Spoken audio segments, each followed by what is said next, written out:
E-hailing app Hailo, based in London, is building a business in Europe to rival simple taxi services, other apps, and, of course, the mighty Uber. As its biggest competitor out of San Francisco faces up to regulation that might limit how it develops in the old world, we caught up with Hailo CEO Andrew Pinnington about how he's driving growth and facing challenges up ahead. So how's it going with Hailo? Let's get an update on what the latest is. Yeah, great. I've been here a year, and actually we've had a really pleasing year. I think I would say, consolidated our financial position. We've got our core markets back in a really healthy growth position, and in fact, accelerated the growth of those markets, which is good. We've improved the reliability and quality of the service to a level that's never been seen before, and ultimately, I think we've built a great platform from which to grow out into further European markets, which is what we intend to do next year. Where are you sitting with competition right now? What do you see as your biggest competitive threat? Presumably it's still Uber, right? Yes and no. I think clearly any player that's in approximately the same space as you, who is as well funded and let's admit it, well run as they are, they're a very reasonable competitor. But within the London market, we operate in two very different segments of the market. They're totally private hire, we're totally black cab only within London.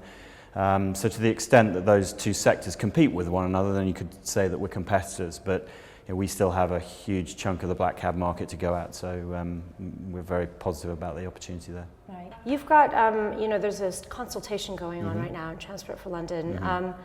Presumably that's not really affecting you guys in the same way because of your connection with the black cabs, is that right? Yeah, I think like everybody, we would have an opinion on those, but obviously whatever gets implemented as a result of that consultation will not necessarily apply to our business. No. Right, that's lucky, I think, because it doesn't sound like it's going to come out necessarily that well for Uber. What do you think? Do you have an opinion on? I wouldn't want to speculate. There are lots and lots of rumours around there about which of those regulations will get actually enforced and which will just be talking points.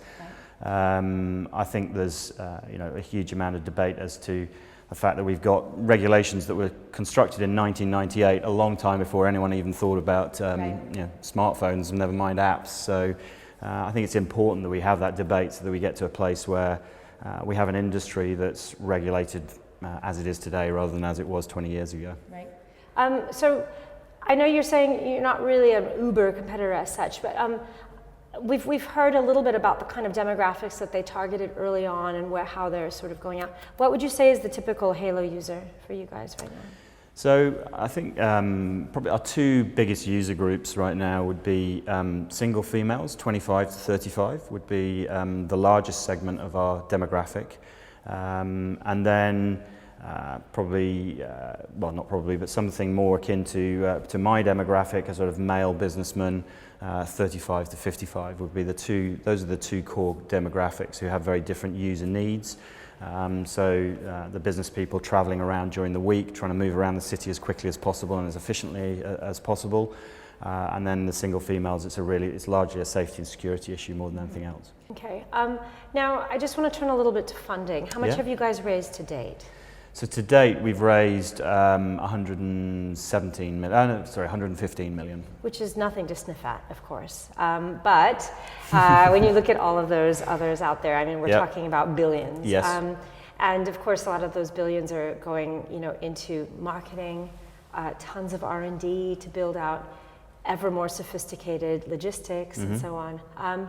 How is that playing out for you guys? Are you looking at other at funding soon? I thought I'd heard you. Yeah, I don't think it's necessarily any secret, but the practical reality of any kind of relatively young startup is that you're almost permanently in fundraising mode. If talking about Uber there, I don't think their bank balance is empty, but they're forever fundraising. So whilst they can, which is a very sensible strategy, and I don't think we'd be any different to that. So. Consistently looking for fundraising. Clearly, we're not going to be looking for fundraising of that scale, but we have a very clear and targeted strategy of playing within the European sphere. And I think within what we've set as our goals of trying to become a clear European leader in the e-hail space, we're not necessarily talking needing billions and billions and billions. And on the technology front, you're right. A lot of that money might be going into building technology, but a huge amount, and probably a disproportionate amount of the money that we've spent to date has actually been building our technology. So any money that we get for the future is not necessarily going to be catching our technology up with the state of the business, which is the case in some other situations. Okay, now you said leader in Europe. Can you tell me anything about your metrics? About metrics, how many users you have, or how many rides you've done? I think they're relatively. What are your biggest? Yeah, I mean, I'm happy to give you some very high-level statistics. I mean, obviously, some of the metrics are more commercially sensitive than others. You can tell me. Oh, of course you can. Yeah. I won't tell anyone, I promise. But yeah, we've just gone through 10 million rides in Ireland, as an example, which is a pretty impressive statistic for a business that's only 3 years old over there. You know, we'll we're close to hitting that in London as well. So it gives you an idea of the sort of scale that we're getting to. Our other key European asset is in Spain, and that's at a younger stage, but it's getting close to 1 million rides there in Spain. In terms of how you're pricing, how are you offering something better than just going out and hailing a black cab? Obviously, in some areas, the black cabs just don't drive around. I think there are different ways that we're looking at maybe playing with the pricing model from the consumer angle. At weekends at the moment, we're trying, if you put in your destination, we're trying a promotion that says you can get a fixed fare, which will be a discounted rate from the actual metered rate.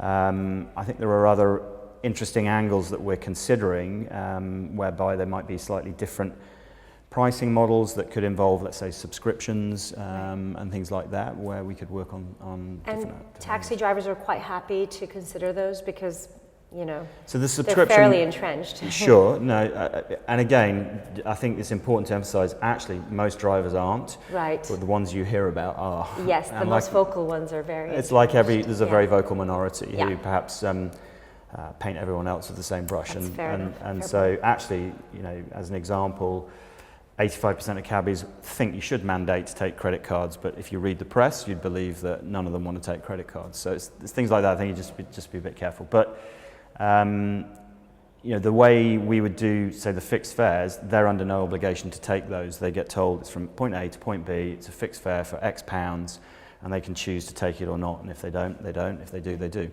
A subscription model wouldn't actually affect them at all. That would be, the risk would be with us on that front. We're starting to introduce things like the more work they do for us, the lower their commission rate comes down. So there's an incentive for them to do more work through the apps. We play with allocation engines that encourage them to do more work and therefore get cheaper pricing through us as well. Cool.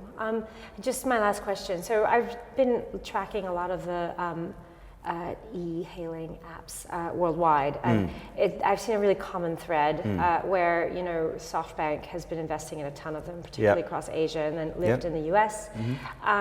Very obvious gap in the market is Europe.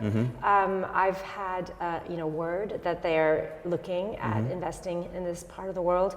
How easy has it been for you guys to have those conversations? Have you been getting a lot of inbound interest from investors to come into Hailo? Yeah, I think, I mean, the first thing to say, unlike a lot of the other, I suppose, geographic territories or parts of regions of the world, there is no clear European leader. Right. So, you know, you go to Southeast Asia, Grab is a clear leader. Obviously, India has its leader, China now has its leader. South America, there are probably 2 or 3 players. Lyft is the obvious alternative to Uber in North America. But within Europe, it's this very complex patchwork of, you know, 20, 30 countries that make up the fundamental market there. And I think people who've been starting to think about those alliances and those cross-shareholdings look at Europe and go, ooh, it looks very complicated, where do I go? And interestingly, though, I think where we've got to this year and what our plans are for next year have made, or have raised some flags of interest, let's put it that way, so that certain of those consolidation, cross-shareholding, alliance-type discussions are a little easier to have. Cool. Thank you very much for your time. You're welcome.